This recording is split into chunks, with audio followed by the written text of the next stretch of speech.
Hi, everybody. Welcome to Dan on Sports. The silence around the future of Jim Mora as coach of the UConn Huskies football team is deafening. Mora's team ended up the regular season on Saturday with a win over Florida Atlantic, actually rallying in the fourth period to win the game. But they end up the regular season at 9-3, and they are going to a bowl game. So now the question is, will Mora remain as head coach of the UConn Huskies? Now you might say, well, he's under contract through the 2028 season. That means nothing. I'm sure there are clauses in there, buyouts, etc.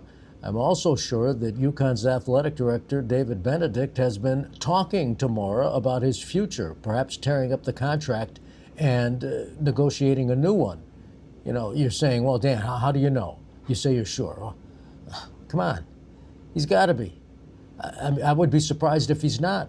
I mean, Mora has turned that UConn football program around. Mora right now is making $2.5 million a year and is signed through the 2028 season. He received a contract extension in December of last year. Well, obviously, the way he has turned that program around, he's wanted by other schools. I mean, there's talk out there that he might go to Washington, his alma mater. Washington could be looking for a new coach.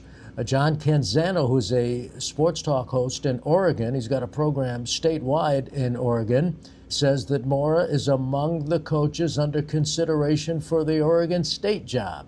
So I'm sure they have called Mora, they meaning some of these other colleges, because there are openings everywhere, and Mora, I am sure, is listening.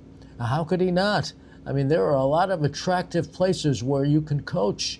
So what is UConn going to do? Like I said, I'm sure Benedict has sat down with Mora. They're talking as they try to bring the program to the next level, and Mora has done that. And he's going to go to a bowl game. UConn's going to go to a second straight bowl game. And so it's going to happen.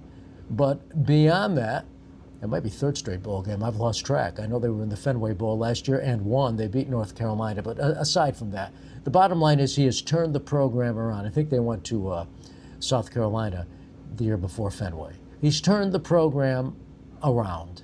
That's what I do know. He's turned the program around, and I think he's the man who should still be the coach a few years from now as it goes to the next step.